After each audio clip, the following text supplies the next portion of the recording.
Ipinirada niya sa mismong entrada ng mall ang kotse niya. Ang lahat ng empleyado na naroon ay binabati siya at iginagalang. "Bilisan mong paghakbang," aniya na naman sa akin. Kit binilisan ko pa ang lakad ko. Huminto kami sa isang shop na may ngalang Frada. Tila ini-inspeksyon niya ang lahat ng kulay at disenyo ng bawat sandals na naroon. "I want this." Itinuro niya iyong kulay dilaw na sandals sa babae na sumusunod sa amin. "Wear it," aniya pa. "Maupo ka nga dun." Maotoridad na aniya sa akin. Naupo ako sa nag-iisang sofa doon. Napasa po ng bibig iyong babae na kasama namin nang lumuhod si Sir Razel sa harap ko para alisin ang sandals na suot ko at ipalit ang napili niyang bago. "It suits to you," nakangiting aniya. Maski ako ay pinamumulahan na dahil sa hiya. Anak siya ng amo ko, pero bakit siya ganito? "Itapon mo na to." Tukoy niya doon sa luma kong sandals. "Ito na ang suotin mo simula ngayon." Utos niya, tsaka muling naghanap ng panibagong sandals. "How about this?" Nanlaki ang mata ko dahil sa taas noon. "Sir Razel, pag-aralan mo tong isuot, malapit ng birthday ko." Putol niya sa sasabihan ko. Ano naman, magsaserve lang naman ako dun, diba? Bulong na saad ko sa isip ko. Napakataas ng takong ng pinili niya. Kulay itim iyon. Sumunod ay panibagong shop na naman ang pinuntahan namin. Kung ano-ano na ang pinasuot niya sa akin, ngunit isa man ay wala siyang nagustuhan. "Sir, we have a new launch limited Gucci dress. Ilang piraso lamang po ang nilabas nito sa buong mundo. Baka po gusto nyo." Tukoy pa sa akin ng panibagong babae. Tumango si Sir Razel. Inilabas ng babae ang 4 na piraso ng iba-ibang damit at lahat iyon ay napakaganda. "Pack all of that," utos ni Razel. Hindi pa man kami nakakalabas sa shop nang umugong ang malakas na sigaw ng babae. "Honey!" Nakuha ang lahat ng atensyon ng mga tao dahil sa babaeng iyon. Sa pagkakaalala ko ay iyon yung Margaret. Dinamba nito ng yakap si Sir Razel dahilan para mapaatras siya. Nilingon ako saglit ni Sir, kaya't nag-iwas ako ng tingin. Who is she?" Ani Margaret nang malingunan ako. "It's none of your business." Kahit pala sa kasintahan niya ay ganun din siya makitungo. Masungit. "Let's go." Aya niya sa akin. Nauna silang maglakad habang nakaukyabit yung babae sa braso niya. Ako naman ay patuloy lang sa pagsunod sa kanila. Bit-bit ang 5 paper bag. Kung minsan ay nililingon ako ni Sir Razel, pero kinukuha kaagad ni Miss Margaret ang atensyon niya. "Sumabay ka na," ani Sir Razel nang makalabas kami. Hindi na. Magbabas na lang ako." Tanggi ko. "Halika na. Ipapahatid na lang kita kay Nathan kung ayaw mo." Umiling ako, tsaka umakbang palayo. Mas pinili ko na hindi sumabay papauwi sa kanila. Ayokong mas masaktan ako. Para akong baliw. Dahil sa kasungitan niya ay tila gusto kong sa akin niya lang yun ginagawa. May parte sa akin na nangingimbulo. Madilim na nang makauwi ako. Nanlulumo ako habang tinatahak ang hallway papasok sa mansyon. Siguro ay tulog na ang mga kasama ko, kaya't hindi ko na sila inabutan sa sala. Nilampasan ko ang kusina at akmang dediretso na sana sa kwarto. "Bakit ginabi ka?" Halos mapatalon ako sa boses na iyon. Naroon si Sir Russell sa gilid at nakasandal sa pader ang kalahati ng kanyang katawan. Nakahalikip-kip habang sinusuri ang kabuuan ko. Mabagal kasi yung bus na sinakyan ko. Pangangatwiran ko.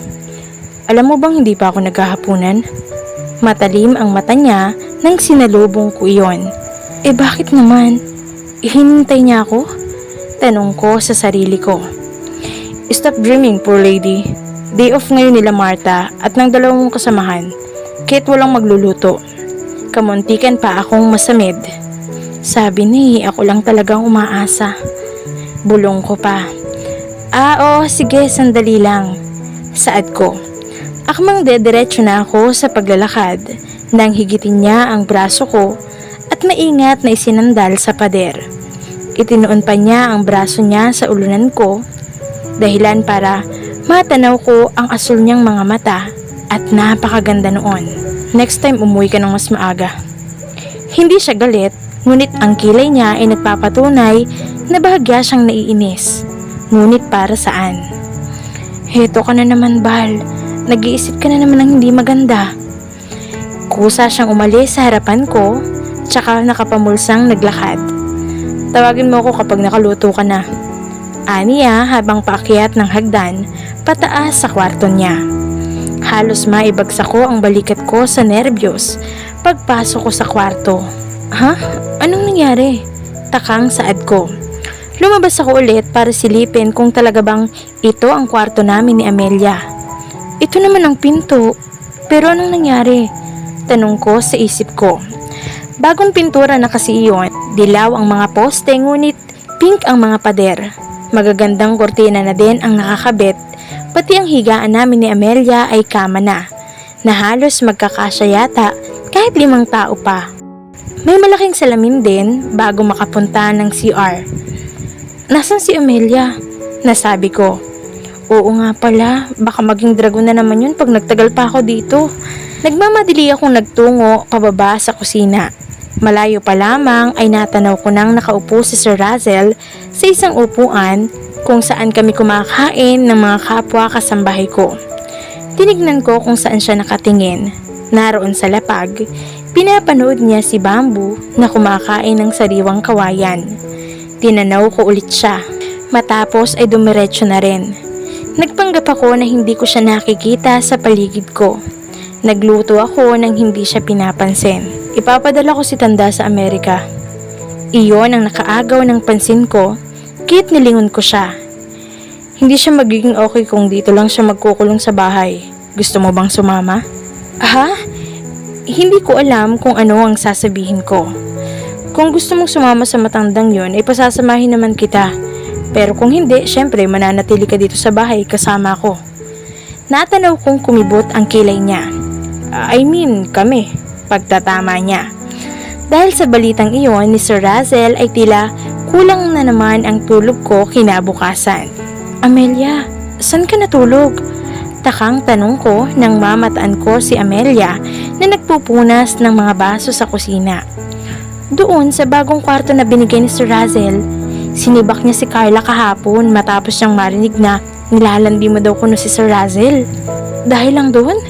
Hindi makapaniwalang saad ko. Anong dahil lang doon? Hinampas niya sa akin iyong basahan ng marahan. Ayaw na ayaw ni Sir Razel na naliling kung kani-kaninong babae dahil ayaw niya sa atin, nakalabing Anya. Nag-hire na siya ng private nurse ni Sir Morgan kaya hindi mo na kailangan pang magpakahirap. Ngunit hindi naman hirap ang tingin ko sa pag-aalaga kay Sir Morgan. Name it din. Napalingon kami ng sabay ni Amelia kay Sir Razel. Nakasuot ito ng puting t-shirt at checkered na pajamang itim habang nakapamulsa ang isang kamay at hawak naman ng isang kamay niya ang maliit na puting tasa at umuusok pa. Kung hindi paghihirap ang tawag doon, ano? Siniko ako ni Amelia nang hindi ako makasagot kay Sir Razel. Sumunod ka, kakausapin kita. Inirapan niya ako tsaka pinangunahan ng paglalakad. Malawak talaga ang mansyon na ito, ni hindi ko man lang kasi nalaman na may sariling office si Sir Razel dito at puno iyon ng iba't ibang uri ng libro. Nabasa niya na siguro lahat ng yan, kaya napakagaling niyang mag-English. Nasabi ko sa sarili ko. Maupo ka. Itinuro niya ang sofa na nakabukod sa mesa niya. Naupo ako roon. Kung hindi hirap ang tawag mo doon, ano pala? Hindi ko mahulaan kung galit siya. Hindi ko alam kung ano ang ginawa mo sa akin at nagkakaganito ko. Naramdaman kong naupo siya sa likuran ng sofa. Ayaw kong nakikitang nahihirapan ka. Ayaw kong naapi ka. At ayaw kong nakikita na nasa ibang paningin mo. Nabubwisit ako. Kunot noong Anya. Ano bang sinasabi niya? Tumayo siya at itinuon ang dalawang braso niya sa sofa dahilan para makorner ako. You're driving me crazy, Valkyrie. Tila naging malamlam ang kanyang mga mata. Iwan mo ng matandang yun at piliin mo ako. Hanggang ngayon ba ay iyon pa din ang iniisip niya? Nasabi ko habang nakatitig ako sa kanyang mga mata. Ano bang... Hindi ko inaituloy nang mabilis niyang sinunggaban ng halik ang labi ko. Pilit kong itinulak ang dibdib niya, ngunit hinuli niya ang aking kamay para pigilan ako. Hindi ako nakakilo sa sobrang lakas niya. Wala akong magawa. Kung magtatagal ito ay baka malaman niyang ako iyong babae sa bar. Matagal niyang ipinilit na halikan ko siya, ngunit hindi ako sumagot dahil hindi ko din naman alam kung paano. Hanggang sa kusa siyang tumigil. Sorry. Hindi ko pinatapos ang kanyang sinasabi nang malakas ko siyang sampalin. Itinulak ko siya at saka ako nagtatakbo palabas ng kwartong iyon. Bal! Sigaw niya, ngunit nagtatakbo ako papasok sa kwarto. Sino siya para husgahan ako? Ganun ba talagang tingin niya sa akin? Isang kabit? Nagmukmuk ako ng halos ilang oras sa kwarto. Hanggang sa marinig ko ang katok mula sa labas. Bal, nakaalis na si Sir. Lumabas ka na dyan. Boses iyon ni Amelia. Bumangon ako at inayos ang sarili ko. Matapos ay pinagbuksan ko si Amelia. Si Sir mismo ang nagbili na palabasin kita kapag nakaalis na siya. Hindi ako sumagot. Baltimore's point of view. Nathan, sigaw ko. Nasa loob ako ng office sa kumpanya. Sir, inosenteng pumasok si Nathan. Hindi ba at may nakakarelasyon ka na? Hindi ko maibaling sa kanya ang mata ko dahil nahihiya ako. Opo sir, nag-aalang ang aniya tsaka nagkamot ng ulo. Example, may gusto ko sa isang tao. Mali bang halikan siya agad? Nararamdaman ko ang bahagyang pagkibot ng kilay ko. Sir, girlfriend niyo naman po si Miss Marga. Wala pong mali doon. Nakangiting aniya. It's not Marga, okay? Naiinis na saad ko. Ha? Nang laki ang mata niya. May hinalikan pa po kayong iba? Dame Nathan, just answer me please. Stupid. Sir, mali po yun syempre. Magagalit po yung babae kung sakali kasi parang nabastos niyo siya. Halos masap ko ang noo ko. Kasalanan ko pala talaga. Napasandal ako sa swivel chair na kinauupuan ko habang nakapikit ang aking mata. Nang magdilat ako ay naroon pa rin ang buwisit na si Nathan. Nakangiti habang pinanunood ako. What the hell still doing here? Nababatrip na talaga ako. Akala ko po may itatanong po kayo sir. Oo meron kung hindi ka pa aalis. Maghapon yata ako nabuwisit dahil sa nangyaring iyon. Dumagdag pa ang balita pag uwi ko sa mansyon. Sir, nagpaalam po si Valkyrie kay Sir Morgan. Uuwi na daw po siya sa kanila at hindi na po papasok. Ani Amelia.